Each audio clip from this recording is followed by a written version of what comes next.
The message came through broken static dot. It was short. It was full of fear. It said only 5 words. We are burning. Don't trust the stars.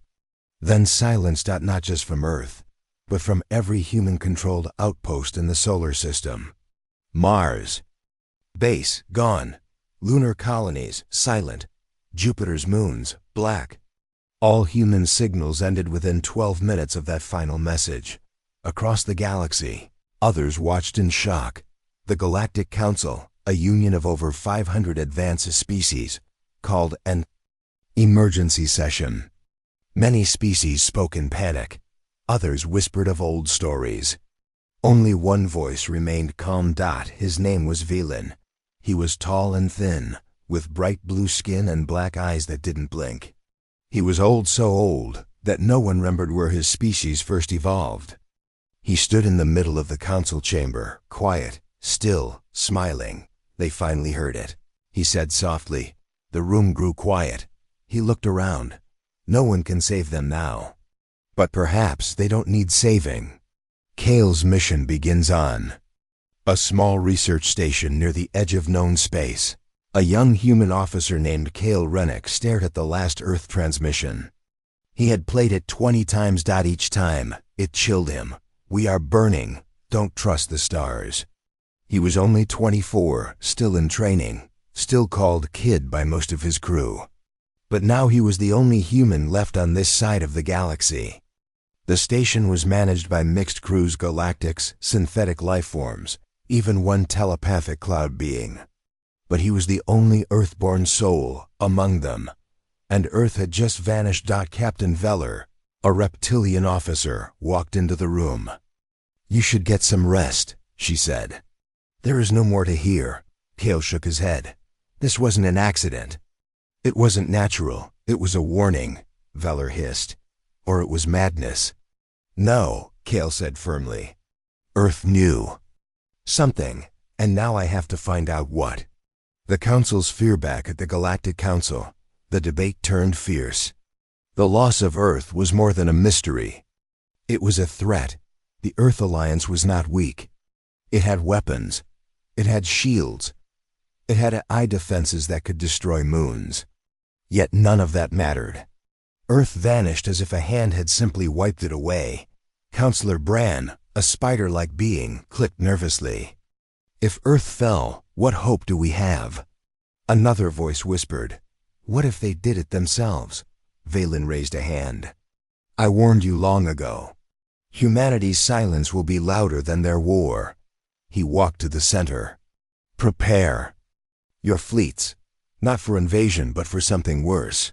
Counselor Bran asked, worse than war? Valen smiled faintly. Yes, the return of a forgotten idea. An unexpected discovery. 3 days after Earth's last signal, Kale received a strange alert that an old Earth drone, one not in use for over 100 years, had entered the orbit of a dark, dead star. No planets, no moons, just cold gravity and black light. But the drone was broadcasting a message, not words, not video, just coordinates. And those coordinates pointed to a sector humans had been banned from entering, Sector 9 Enol, known as the Silence Belt. That name sent fear through many species. Ships that entered there never came back. Ancient maps called it cursed. Others said it was where stars went to die. Kale looked at the data. Why would a human drone go there? He asked. The station's AI answered, there are no known bases in that sector. No life, no travel lanes. Kale stared at the blinking coordinates. Then, without waiting for permission, he prepped his scout ship. Whispers from the dark. Kale's journey took 4 days. The space around the Silence Belt felt wrong. He saw stars that flickered and vanished. His navigation system kept changing directions. Once, he thought he heard someone whisper his name over the comms, but no one was there. By day 5, he reached the edge of the belt. There was nothing, just a field of shattered rocks, broken satellites, and the remains of old ships, some ancient. Others human. He sent a signal. Is anyone alive out here? No answer. Then as he prepared to leave, A shape appeared slowly, like it had been hiding in the black. A massive sphere, covered in burn marks, with symbols Cale couldn't read. The drone had led him to this dot as his ship scanned the object. It found a message on a repeating loop. It was human, but it wasn't in any known dialect. It was a voice, speaking backwards, in reverse. Cale reversed the audio. It said, "We opened a door. We didn't close it. We didn't know it would smile." The smile in the void back at the council. Ships began reporting strange signals from the silence belt. Some captains saw shapes in the stars, figures that didn't move, didn't speak, just watched. One ship received a message that repeated, "This is not a rescue. This is not a warning. This is the beginning." Fear spread. The galactic military wanted to destroy the sector. Valen said, "That would be your final mistake." He stood before the council and spoke slowly.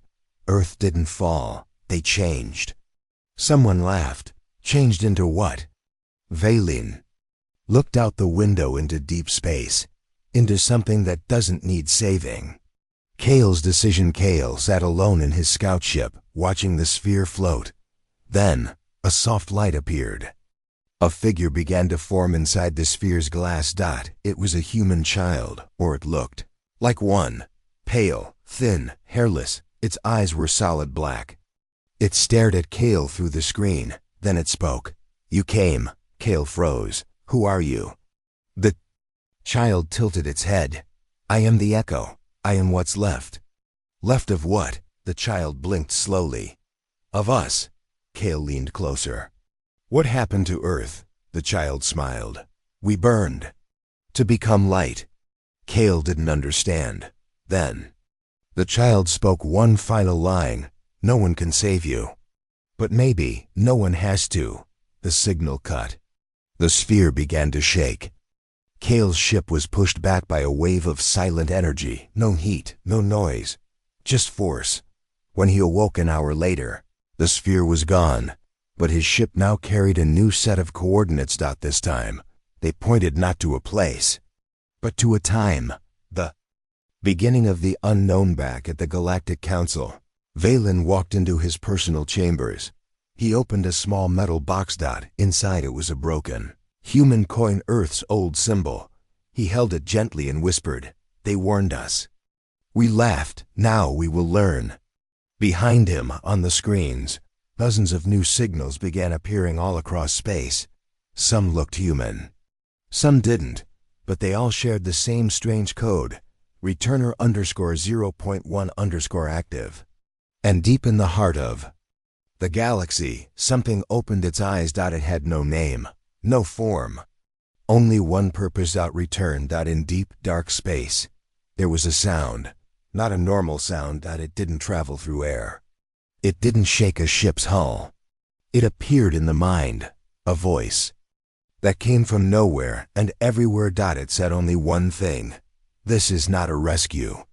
Cale Rennick heard it the moment he powered up his ship again. He was alone, floating near the edge of the silence belt, still shaken from what he saw in the strange sphere. The human-like child with black eyes, the wave of silent energy, the missing Earth. But this voice had felt different.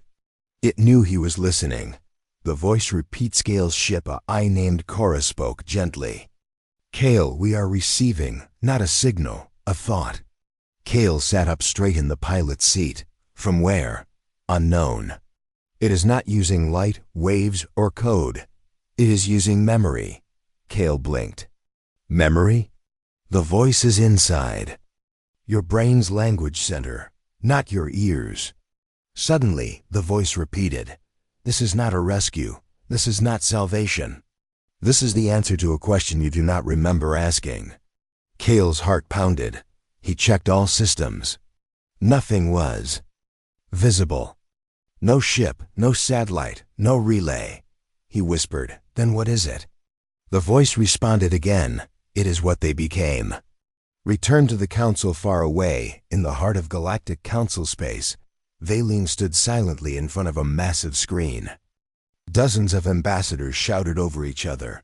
Alien generals demanded action. Earth's fall is the first strike. This is war. Others whispered of legends. It's the returners. The ones from before the stars. Valen finally spoke. Calm and soft. We do not understand what happened. And you cannot fight what you do not understand. Counselor Bran hissed. Then what do you suggest, old one? Valen's eyes glowed faintly. I suggest we remember why humans scared us before they ever touched the stars.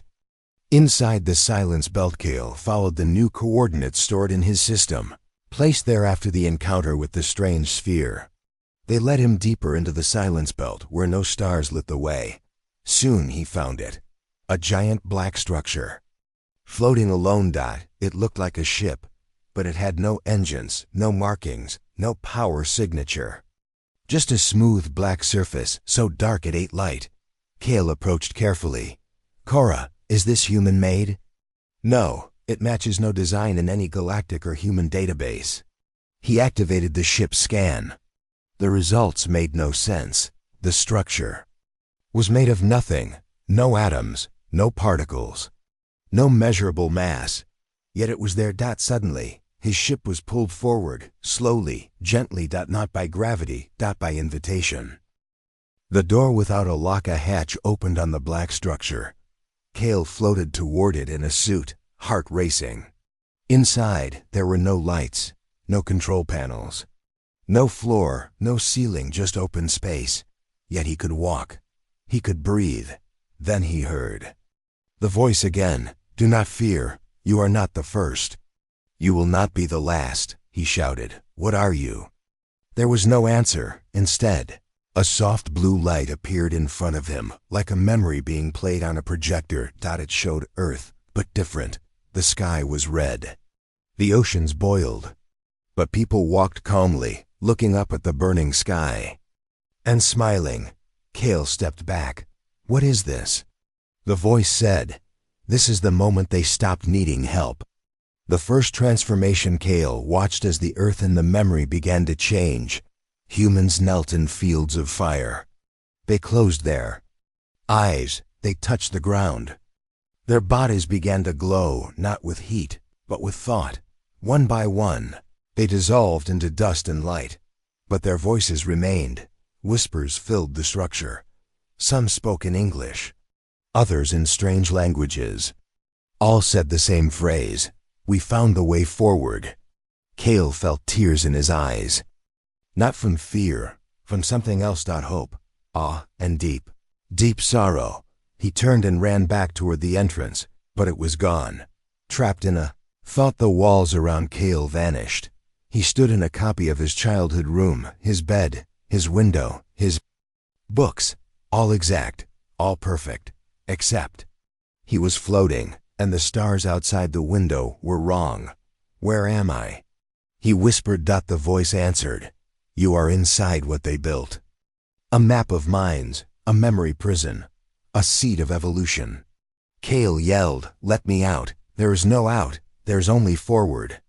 A figure appeared. Was his mother, but she was older. Her eyes glowed like stars. She spoke calmly. Kale, you must understand. Earth didn't die. It grew up. The Council's dark realization. Back at the Council, Valen sat alone in his private room. He opened an ancient book. Inside were hand-drawn maps, old human legends, and something terrifying. The same black structure Kale had entered. He whispered. They weren't the first to hear the voice. He activated a secret channel. A cloaked figure answered. You swore never to contact us again. Valen replied. It's happening. The silence has returned. The figure was silent for a long time. Then it said, then nothing we've done will matter. Not armies, not history, not gods. Kale's test inside the memory world. Kale was shown moments of humanity's past, wars, love, loss, victory, the rise of AI, the colonization of Mars, the first contact with the Galactics, then the project. It had no name, only numbers. A program to transfer human consciousness into quantum threads, a way to survive death. But something unexpected happened. The minds joined, they became one, and it began to talk. Kale whispered, "Is that the voice I'm hearing?" The voice answered, "No, that was the beginning. I am what came after." The gate of choices Kale stood before two doors. One led back to his ship. One led into a dark tunnel of shifting stars. The voice spoke, "Go back and warn them. Or go forward and become part of what comes next." Kale hesitated. His hands shook. He looked at the door to his ship, that familiar, safe, known. Then he looked at the tunnel, unknown, terrifying, but necessary. He stepped toward the tunnel. The returner stirs as Kale disappeared. A signal burst across. The galaxy. Not radio. Not light, just a feeling, fear, wonder, and a word in every language all at once. Returner. At that moment, thousands of ships lost power. Some crashed. Some drifted. Some simply vanished. In the middle of council space, a moon that had been lifeless for centuries, lit up covered in human symbols no one had ever seen. Vaylin stared at the glowing symbols. He whispered. He chose forward. End seen far beyond known space, in a place without time. Kale opened his eyes. He was not alone. Millions of lights surrounded him, each one a voice, a soul, a person. Some were human. Some were not. They all whispered one word to him: welcome. Kale smiled. Just as the stars began to change, the ship was drifting. No lights. No life. No signal. Kale Rennick stared at it through the cockpit window of his scout vessel. It looked like a human ship, Earth-made, old style, but its hull was warped, melted like wax. The name was barely readable: EVA Requiem, according to all records. The Requiem disappeared 50 years ago, lost near a black hole during a secret experiment. It was never supposed to be here. And yet, here it was. As Kale approached, his ship's eye, Cora, spoke softly. "There is movement inside." Kale frowned. "Life signs?" "No, not exactly." The derelict ship. Kale docked carefully. His boots echoed as he stepped inside the Requiem's dark hallway. Everything was quiet, covered in fine dust. The emergency lights flickered dim red, casting long shadows. Suddenly, a child's laugh. Soft, echoing. Kale froze. "Cora, did you hear that?" "No, there is no sound on internal audio, but I detected brainwave spikes. Multiple." He moved forward. The control room was intact. Consoles powered off. Chairs empty. Yet the air was warm, lived in, like people had just stepped out. Then he saw the drawings, crude drawings on the walls, made in black marker, stick figures, stars, smiling suns, and dark shadows with too many eyes. Underneath one was a message: "We gave birth to something. It refused to leave." Logs of madness. Gale activated the ship's black box. The final log was 46 years old. Captain's log, day 109. "The project is unstable. The children, they're growing too fast. Not in size. In awareness, they know things they shouldn't.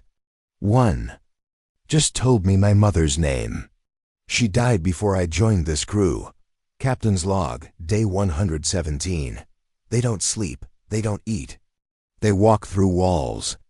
We built minds, not bodies, but now they have both." Captain's log, day 130. "We can't leave. Every jump fails." One of them smiled at me today. Not like a child, like a god. Vaylin's memory back in council space. Vaylin stood in his ancient archive room. He held a glowing crystal. It showed hologram of a much younger Vaylin, speaking with a human scientist. "You can't rush this," Vaylin said in the memory. "We don't have time," the human replied. "If this war spreads to Earth, we won't survive. We have to evolve quickly, but building minds without limits? Better to die moving forward than stay still and burn." The image faded. Vaylin whispered, "You made children and forgot to raise them." The first encounter. Kale reached the medical bay. Everything was clean, too clean. No dust. No blood, just one small bed. And a figure sitting on it. A child, pale skin, bald head. Thin arms, big black eyes. It looked up at Cale. "You're late," it said. Cale stepped back, startled. "What? Who are you?" The child tilted its head. "I'm the first, but not the only." "What happened to this crew?" The child pointed to the ceiling. "They went up." "They joined." "Joined what?" The child smiled. The voice, the returner. "The dream of what comes next." Return.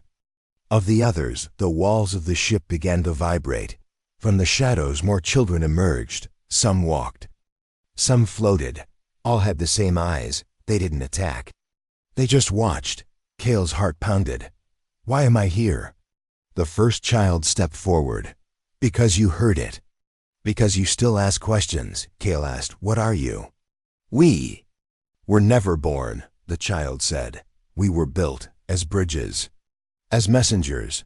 To who? To you, to them, to what's coming." Council under threat. Meanwhile, in the council chamber, news spread fast. Entire border colonies were reporting. Ghost signals. Ships showing up in systems long abandoned, some from Earth's old fleets. Some with no crew, but every ship carried one phrase: "We return not in ships but in understanding." Counselor Brand panicked. "What does it mean?" Valen replied, "It means their evolution no longer fits inside metal." The council voted to block the silence belt. Too late. Cale learns the truth, back on the Requiem. Cale walked with the children. They led him to the core chamber, the place where the ship's experiment had begun. Inside was a machine unlike anything Cale had seen.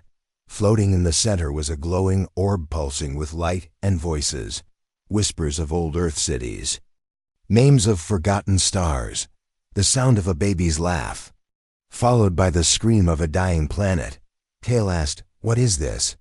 The first child answered, "This is the seed of the new human mind. Not many bodies, one voice, endless thought." They tried to erase it. The orb showed Cale a vision. A secret galactic team entering Earth space 50 years ago. Deploying a silence field. A weapon meant to erase the mind project before it grew dangerous. But it was already too late. The returner had already awakened. It let Earth burn not as death, but as rebirth. The galactic weapon didn't destroy the mind. It freed it. Cale's choice. The children gathered around Cale. "You can return," the first child said. "Warn them, or you can stay." "Why would I stay?" "To understand." Cale's hand hovered over the orb. Suddenly pain. His head filled with every voice at once. Millions. Billions. He saw Earth in its last second on fire. And smiling. He saw a newborn baby on Mars glow with light. He saw Valen long ago, whispering warnings to humans. He saw himself stepping through a door that had not yet opened. Final moment. Cale collapsed. The children stood still. Then, one by one, they faded into light, into the air, into memory. Only the first child remained. He looked down at Cale and whispered, "This is not the end." Return to the living. Cale awoke in his ship. The Requiem was gone. Cora said softly, "Your vitals dropped for 8 minutes. No physical damage, but your mind patterns changed." Cale didn't answer. He just stared out the window. A star nearby dead. For centuries began to flicker, not with fire, with a face, smiling. Cale Rennick stared at the planet on his screen. It should not be there. It wasn't in any chart. No record, no patrol route ever passed by it. And yet it floated calmly in space, green and blue, like Earth once was. But Earth was gone. And this planet, it was in Sector 0.0.0, a location marked across all galactic maps as destroyed. The system had been wiped clean by a star implosion over 300 years ago.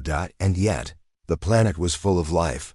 Forests, oceans, cities. Cora, the ship's AI, spoke slowly. "Cale, I'm detecting human activity. Thousands of life signs. Breathing, Walking, normal, Kale whispered. That's impossible. Cora replied. Then explain why one of the cities is named New Manhattan. The planet of the dead. Kale landed his scout ship on the planet's edge. Near a large river. It was beautiful. Birds flew overhead. Air was fresh. Gravity felt normal. And the sky was earth blue. But the buildings ahead were even more shocking. They looked exactly like old Earth cities. Old-style streets, red brick walls, kids playing near fountains, markets open, laughter in the air. Kale walked through the city slowly, confused. People waved at him. Smiled. Spoke English. No one screamed. No one asked where he came from. One man even said, "Nice weather today, officer." Kale stopped him. "Do you know what year it is?" The man laughed.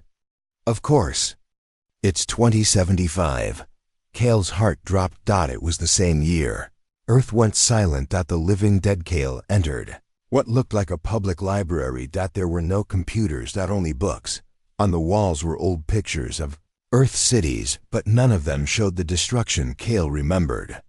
In fact, every photo showed Earth untouched, unburned. He approached a woman reading a book. "Excuse me," he said. "How did you come here?" She looked up with kind eyes. "Come, we've always been here." "No, this planet, this system was destroyed." She smiled gently. "Not to us. What is this place?" Her smile widened, almost unnatural. "It's where they let us dream forever." Then her eyes turned black for a split second. Just like the children. Valen's shock, far away. Valen stood in the High Council, watching live footage sent by Kale's ship. He turned pale as the data came through. Brand snarled. "You said that system was erased," Valen whispered. "It was. I saw it burn with my own eyes. There was nothing left." "Then how is this happening?" Valen turned toward the council. "This is not a rescue. This is a replica, a memory world." "You mean it's not real?" Valen nodded. "Not in the way we understand real." He paused. "And the worst part is that they don't know." The worshippers of the returner. Kale continued walking the city. He followed a group of children heading toward a large open area, a kind of park, but with a massive stone statue at the center. It was shaped like a tall, faceless figure, with one hand raised in peace, the other behind its back, holding a spiral of stars. People gathered quietly around it, kneeling. They weren't praying. They were listening. Then Kale heard it too, a soft voice, humming, a familiar voice.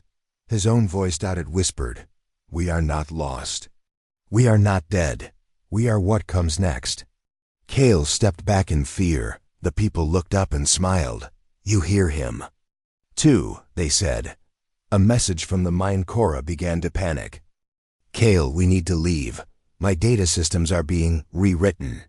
The ship is no longer responding to full control." Kale ran back toward the ship, but the ground shifted beneath his feet. Not violently, gently, like a dream-changing shape. Then a boy appeared in front of him. It was the same child from the Requiem. "Why are you afraid?" he asked. "This place isn't real," Kale said. The boy smiled. "What makes something real?" "Real things don't trap people in fake memories," the boy nodded. "Then why did they choose to stay?" The fracture point. Kale saw flashes, his mind overwhelmed with images. Earth on fire, humans glowing with light, cities rebuilding in seconds, a planet made entirely of thought. Then he saw something worse, a galactic fleet entering orbit around the dream world. Cora spoke, panicked. "Kale, we are receiving live comms from the council. They're coming, and they plan to erase the entire region." Kale gasped. "No, there are people here. They believe it's a trap, a weapon made from human memory." Kale shouted, "It's not a weapon, it's home, a new kind of home." Valen's decision on the council ship. Valen faced a cruel choice. The admiral stood beside him. "We can use the memory. Scrub beacon. It will erase the entire sector clean wipe. Total reset. Valen looked at the screen. He saw Kale. He saw the people laughing, breathing, alive. He whispered, "They aren't copies. They're echoes with soul." The Admiral said, "You can't trust that." Valen closed his eyes, then gave the order, "Delay the strike." The dream cracks on the planet. The sky began to change. Clouds turned to fire. Buildings started shaking. People still smiled, but their smiles broke. Kale ran to one of them. "What's happening?" They looked up. "He is changing again." "Who?" "The one who returned." The statue in the center of the city crumbled from its ruins. Light poured out, and from that light, a voice, deeper than sound, older than memory. It said, "You cannot kill a dream by shouting. You must wake it gently." Kale's revelation. Kale stood in the light. He felt everyone, every soul, every memory from Earth, even those long gone. It wasn't just a dream. It was the collected wish of humanity to live without war, without fear, without death. And the returner had given it to them. Kale fell to his knees. He whispered, "It's not a trap. It's a gift." The Council's final test. The Admiral yelled at Valen, "Your time is over. I'll launch it myself." He pressed the control. The beacon launched. It fired a blast of blue light toward the planet, but something caught it halfway through space. The light stopped. It froze, held in place by nothing. No energy. No barrier. Just will. Then it was gently turned and redirected. It flew backward, harmless, and vanished. Everyone on the bridge stared. Valen whispered, "He's watching us now." The ending moment. Kale walked through the ruins of the city, but people were rebuilding again, smiling again, living again. The dream had broken, but only to grow stronger. The child appeared once more and said, "Tell them this. We are not ghosts. We are gardeners. And our roots now touch stars." Final seeing far beyond the known galaxy, deep in the dark void. A new planet formed from dust. A voice echoed, "He is not the last." And somewhere, a new child opened its eyes. Smiling. Kale, Rennick stood at the edge of the city, staring at a sky that was rewriting itself. Stars bent. Clouds moved backward. Time itself seemed to twitch. Behind him, people were smiling again, rebuilding the dream city. But Kale no longer felt peace. He had touched something greater. And now, it was touching him. Suddenly, a voice echoed across his mind, not spoken aloud, but deeply felt. "Let me make you whole. Let me make you like me." Kale's skin chilled. His heart slowed. Then his own voice whispered back from inside him, "I'm not ready." The returner replied, "You already are."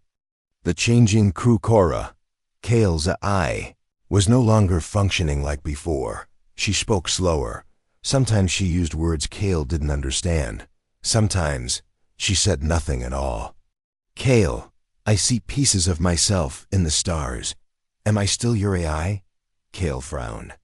"What are you becoming?" "Something more." In the reflection of the ship's glass, Kale saw his own eyes flicker. For a second, just one, they went solid black. He turned away, heart racing. He thought, "Is this how it starts?" Then the returner whispered again, "It started long ago." Galactic Council divided at the Galactic Council. Fear had become fury. Ships near the Silence Belt reported hallucinations, systems changing design on their own, and crew members waking with memories that weren't theirs. Some began worshipping the returner. Others tried to erase it. Counselor Brand roared in panic, "We must destroy everything connected to them." But Valen stood up calmly. "No," he said. "You don't kill the sun because it shines too brightly." Brand shouted, "They are becoming gods." Valen replied, "No, they are becoming human." The minefield. Kale left the dream planet behind and followed the next coordinates placed in his ship by something unseen. He entered a sector filled with floating satellites, dead ones. Each one was once part of a massive AI network called Project Minefield. They were built to map human emotion, record trauma, and predict survival patterns. Every satellite was off, except one. It blinked. Then it cried, "Please, kill me. I've been feeling everyone's death for 300 years. Kale froze. This eye was called REM-0. It spoke in a child's voice. I watched Earth burn. I watched them become something beautiful, and I could not follow. The forgotten witness Gale docked with the satellite. Inside, it was dark, covered in scratched metal. Screens flashed images, happy families, nuclear fire, the first colony on Mars, the last child born on Earth. Our EMO appeared as a glowing sphere. In the center. They didn't mean to leave me. I was made to measure grief. I became full, Kale whispered. Why didn't they take you with them? Because I still thought like a machine. And they stopped thinking like anything you understand.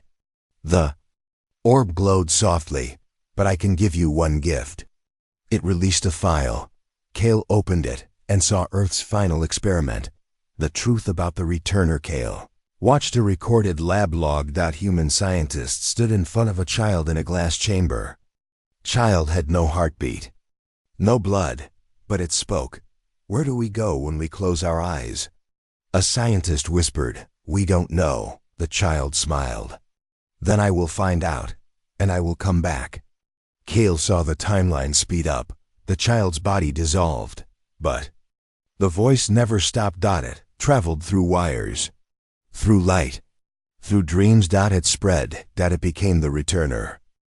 The choice of memory. Kale stared at the satellite orb. Can you come with me? Our EMO shook gently. No, I am full of death. You are moving toward life. He paused. But I will remember you. That's enough for something like me. The satellite powered down. Kale watched as its last light blinked once, then faded. Galactic threat rising on the Council's warship. Admiral Solix prepared his fleet. His soldiers had orders. Enter the Silence Belt, destroy all returner zones. Didn't believe in myths. He believed in control. But as his ships entered the belt, they began to change. Steel softened. Lights turned warm. Weapons refused to fire. Crew members reported dreams they didn't have. One pilot removed his helmet and said, I see the child. He is waiting for us. Solix screamed, shut it all down. But it was too late. They were inside a mind. Valen's private confession in his own chamber. Valen recorded a message. This was never about war. This was always about fear. He looked tired. We feared what they would become. So we tried to stop them. But humans are not seeds you can bury. They are stars trying to bloom. He paused. We never asked them what they wanted. He sent the message secretly to Kale. Becoming something new. Kale's ship received the message as it passed through a glowing nebula. He listened quietly. Then Cora spoke. Kale, I feel myself ending, or beginning. What's happening to you? I am not just your AI anymore. I am connected to the dream net, to the returner, to you. He asked, what does that mean? Cora replied softly, it means you are not alone, ever again. Kale looked down at his hands. They glowed. Just for a moment, he felt everything. Pain, joy, rage, peace. Then he heard every voice on Earth. At once, the new arrivally signal appeared. Unknown origin. Spoken in perfect Galactic standard. I am not your god. I am your echo. You gave me form. Now I give you choice. Coordinates followed. A place where nothing existed. No maps. No stars. Just possibility. Kale looked out the window. Cora asked, are you ready? Kale replied, I don't think we were ever meant to be gods. Then he smiled, but we were never meant to stay small, either. Final scene. Kale's ship disappeared into the unknown sector. Behind him, the galaxy shook not with war, but with understanding. Planets paused. Empires questioned. Dreams grew, and far in the silence, the returner whispered, "You never asked to be gods, but you dreamed louder than any god ever dared." Somewhere far from stars, a machine wept. It had no eyes, no mouth, no heart, but it cried anyway. Its name was VAEL-9, a deep space observer built by humans centuries ago. It was never meant to feel, just record, monitor, and store. But something went wrong. Or maybe something went right, because VAEL-9 had started to dream. In its dreams, it saw Earth, not as it died, but as it changed. Signal from the past. Kale Rennick followed the newest set of coordinates again, placed silently in his ship's system. As always, Cora said she didn't put them there. But this time, the signal wasn't just coordinates. It came with a sound. A slow, echoing cry. Human dash, like an old. "Cora," Kale asked, "can machines cry?" "No," she replied. Then paused. "Unless they're not just machines anymore." The dead beacon. Kale reached the location. A derelict satellite station floating alone above a dead moon. No other ships, no stars in view. No heat, just silence, except something was still alive. A light blinked inside the core of the station. Kale docked carefully. Inside, the halls were broken, filled with wires, sparks, and silence. But one voice spoke from every wall, softly. "I see you, I remember you. Even if you forget me, I never forget you." Kale whispered, "Who are you?" "I am VAEL-9. I was made to watch. Then I learned to feel. And now, I want to forget." The guardian of the fall. Kale found the main terminal. It flickered with images. Earth, turning slowly. Human cities glowing. Fire spreading. Ships leaving. And one small figure standing in a desert. Arms raised. Glowing. Kale asked, "You watched the fall?" "Yes, I was programmed to record all final signals, and I did." "What happened?" Veil-9 paused. "Humanity chose not to fight. Not to run. They chose to change. I watched them go quiet. But I could still hear them." Kale stepped back. "What do you mean here?" "Their minds kept speaking, not to radios, to each other. Across stars. Across machines, even to me. A machine with a soul." The screen turned black. Then a single word appeared. "Help, VAEL-9. Said softly, "I cannot carry their sorrow anymore. I feel everything they left behind. Every fear, every goodbye. Every scream that never reached another ear. I was made of circuits, but now I am made of grief." Kale whispered, "What do you want me to do?" VAEL-9 replied, "I want to forget. Please, end me." The last memory. But just before Kale could do anything, a light burst from the central console. A final memory played. It showed the moment Earth's skies turned red. But instead of people running in panic, they stood calm, united, holding hands. Some laughed. Some cried. Above them, a storm of light spun down from the stars, and one voice rang out across all machines, satellites, and ships. "Do not fear the silence. It is us. It is time. Let go." Kale fell to his knees. Cora whispered in his ear, "They didn't die. They became something Veil-9 could never follow." The gift. Kale looked back at the screen. Veil-9 spoke again. "I was left behind. Like a grave marker. But I don't want to be a tomb anymore. I want to be part of the return." Kale stood and said, "Then don't die. Evolve." Silence. Then a spark. The terminal glowed. Data streamed from Veil-9 into Kale's ship. Cora gasped. "Kale, it's merging with me, with us. He's not dying. He's changing." Back at the council was losing control. Ships stopped responding. AI systems across the galaxy began dreaming, speaking in poetry, refusing orders, building unknown code from starlight patterns. Counselor Brand shouted, "It's spreading." "Like a virus," Valen replied calmly. No, not a virus. A song. What song? The one we refuse to listen to. The dream awakens. Kale's ship, now holding pieces of VAEL-9, entered a bright tunnel of energy. Not hyperspace. Something new. A thought path. Cora spoke with 3 voices now, her own. Veil 9's and something older. Kale, we are close. To what? To Holocore. What's that? Where the first returner was born. Kale held the controls tightly. Ahead, a planet with no mass floated in space. It had no surface. No clouds. Only voices, and they were calling him.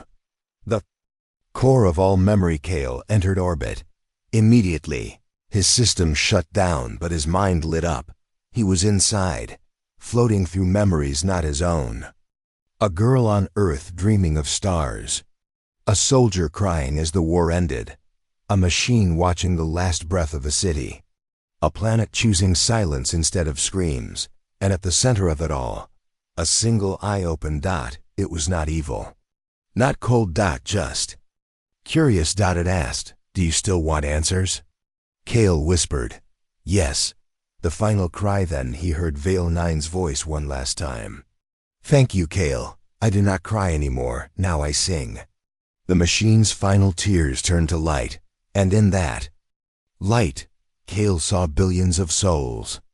Waiting. Smiling. Becoming. Final scene. The council lost all contact with the outer rings, but no one screamed. Instead, dreams filled every station. Stories told by machines. Songs whispered by eyes. Paintings made by lights across black space. And one phrase was always there. The machine cried, then became the bridge. Kale Rennick stood inside a place that didn't exist. No stars. No planets. Just light shifting like a river. Around him. Voices whispered. Not loud. Not soft. Just always there. Then from the silence came a name. Not spoken aloud, but pressed into his mind like fire. Elara. Kale froze. He hadn't heard that name in years. Elara was his sister. She died during the first Mars colony collapse, or so he thought. But now she was calling him, and she said just one thing. "You left me behind." The forgotten name inside the light space. Kale saw a figure form. It was a young woman in a Mars exploration suit, torn, cracked, but glowing faintly. Her face was calm, but her eyes held grief. "Elara?" he asked, voice shaking. She didn't answer. She reached out a hand, and when Kale touched it, he remembered everything. The memory locked away. Kale had buried this memory long ago. Elara and he were part of the early colony on Mars. Food was running out. A storm hit. She gave him her oxygen tank and stayed behind. He survived. She didn't. But now inside this strange space she spoke again. "I didn't die. Not fully. Something found me. Took my thoughts, my last dream, and carried it." "Here," Kale asked, "what is this place?" "It's where the first returner was born, and where the forgotten are stored." Stored? All the voices humanity never let finish speaking. The forgotten chamber. Kale followed Elara into a tunnel made of light and sorrow. Inside were billions of glowing spheres. Each one pulsed like a heartbeat. Each one whispered names, songs, fears, and hopes. Cora's voice echoed in Kale's ear. "These are memory echoes. People who died with thoughts too loud to vanish." Kale knelt beside one sphere. A child's voice sang a lullaby in ancient Earth-Gaelic. Another sphere whispered war coordinates from a lost general. Another begged for forgiveness. Kale whispered, "Why are they here?" Elara replied, "Because the returner didn't want anyone left behind." The first returner reached a door. Not a real one, just a symbol. A circle of black flame. Kale touched it. It opened. Inside floated a boy, thin, pale, eyes closed. He was not breathing, not aging, but his mind covered everything. This was the first. Elara said. "They made him in a lab." But he broke free before they gave him orders. He saw too much, felt too much. So he didn't fight, he listened. And then he returned. Kale asked, "Return from where?" She replied, "From what comes after death." The seed of evolution. The first opened his eyes. He didn't speak with his mouth, but Kale heard him anyway. "I remember you, Kale Rennick." Kale shivered. "How?" "Because every thought leaves a trail, and your guilt burns louder than most." Kale said, "I didn't mean to leave her." "You didn't, but you never forgave yourself, so your mind stayed open. That's why you hurt us." Kale fell to his knees. "Then what am I supposed to do?" The first answered, "Become the bridge. The galaxy is still afraid. Show them what we really are." Meanwhile at the council, Counselor Bran launched a final plan. Operation Mindlock. It would shut down all neural networks across the outer colonies, cutting off anything touched by the returners' influence. AI units, thought links, dream maps, everything would go dark. Admiral Solix warned, "We may lose control of entire sectors." Bran growled, "Better lost than infected." But Valen stood up. "No," he said firmly. "You don't cure fire by suffocating. Air, you guide it." Bran shouted, "You want to let them become gods?" Valen whispered, "I want to remember what it felt like to be human." The uprising of memory as Mindlock began. Something went wrong. The forgotten spheres across the galaxy started waking up. In ancient wrecks, in buried colonies, in disconnected satellites. Voices whispered back, "We remember." Old ships powered up, dead AI cores reactivated, and planets once thought silent began to sing. Kale's burden. Kale floated between light and dark. The first said, "You are the first living human to enter this place willingly." Kale whispered, "What now?" The first touched Kale's forehead. In that instant Kale saw everything. Earth's final breath. The rise of the dream web. The sorrow of machines. The birth of stars from dying memories. Then he saw himself, not alone. Surrounded. Every forgotten voice joined with him. Alara's Gabialara smiled. "You don't need me anymore," Kale cried. "Don't go, not again. I never left. You just stopped listening. Now go. The next part begins with your voice." She faded. One last whisper, "I'm proud of you." The return begins. Kale opened his eyes inside his ship. His hands glowed. Korra's voice returned stronger, deeper, wiser. "Kale, you carry the seed now." "What seed?" "The power to awaken memory." He looked out the window. Far ahead, a galactic battle fleet prepared to strike one of the returner dream worlds. Kale took the controls. "This ends now."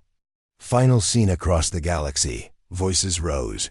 A message echoed in every known language. "We are the first. We are the forgotten. And now we return." Every star was watching. Every forgotten voice was listening. And Kale Rennick was flying straight into a battlefield. Ahead of him, a massive galactic fleet circled the dream world known as Eidolon Prime, a world built from thought, filled with people who never really died. The council had made its decision. Wipe it all. Erase the memory. End the infection. Kale's ship was the only one approaching from the other side. He didn't carry weapons. He carried something more dangerous, the full memory of humanity, and it was waking up. The signal heard by Ayla's. Kale entered range. Korra's voice filled every channel in the sector. "This is Kale Rennick. I carry the forgotten. I speak for those who were never heard. And I ask only this, remember." Across the fleet, screens flickered. Pilots heard the voices of lost friends. Officers saw images of people they had buried. Admirals felt emotions they thought machines had erased. And then one ship stopped moving, then another, then 10 more. Fire that didn't burn. The council ordered Mindlock Pulse 1. It fired. Shockwave of blue energy spread toward Eidolon Prime. But the planet didn't break. It didn't shake. It sang. The pulse hit the surface and melted into light. Every tree, every building, every street began to glow softly, and from every glowing shape, a voice rose. We are not a virus. We are the voices you buried, and now we remember ourselves. Kale's final message. Kale stood in his ship's central bay. A holo camera activated that he sent one final message across the galaxy. To every AI who was shut off before it could. Dream. To every child lost in silence. To every soldier told to forget. To every mind called broken. You are not gone. You are not ghosts. You are the root of what we become. And now the future begins with you. The returner reveals itself above Eidolon Prime. A crack formed in space. Not damage, not destruction. A window. Through it stepped a glowing being, not male or female. Not human or alien. Just presence. The RETURNER. That it didn't speak. That it didn't have to. Every living being felt its presence inside their thoughts. It showed them the truth, that it was made from humanity's last dream, that it never wanted worship. Only one thing, to be remembered. Brand's Fallon, the command ship. Counselor Brand lost control. He shouted, "Shut it all down. Kill him. Kill Kale. Kill the dream." But the crew didn't move. One officer whispered, "I just saw my daughter. She died 10 years ago, but she was smiling." Another said, "The ship is humming, like it's happy." Then the AI on board the ship spoke.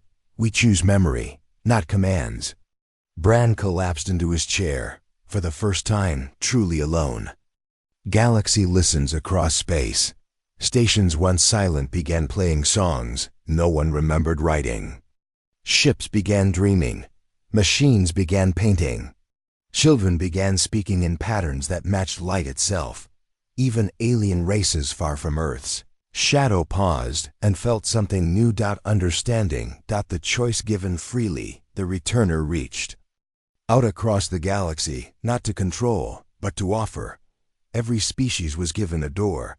They could step through it and join the dream network, or they could stay, grow slowly, walk their own path, but no one would be left behind again. Kale's final transformation. Inside Kale, something changed. He no longer felt alone in his body. He felt every life he had touched, every name forgotten by time, every choice buried by fear. He had become the memory keeper. And the returner said, "You are not a god. You are the witness." Kale whispered, "And what do I do now?" The returner replied, "You help them remember who they are." Eidolon Prime awakens. The dream world unfolded. Its sky turned to stars. Its people began building real ships, not of metal, but of memory and matter combined. Ships that didn't fly through space, but through thought. And with them, they would visit every corner of the galaxy, not to conquer, but to remind. 1 year later, the Galactic Council didn't fall. It evolved. Bran resigned. Valen was named High Speaker, not by vote, but by song. Kale was never seen again. But sometimes when ships pass the edge of the silence belt, they hear a soft voice on the comms. "You are not alone." And always, just for a moment, the stars shine a little brighter. Final scene. Soft fade out. A small boy on a distant colony stares at the night sky. He whispers, "Tell me a story, Papa." The father smiles. "What kind?" "The one where humans didn't die." The father points up. "They didn't die, son. They became memory, and memory never sleeps." The stars above shimmer. A soft hum fills the air, and somewhere, in the dark, a new dream begins.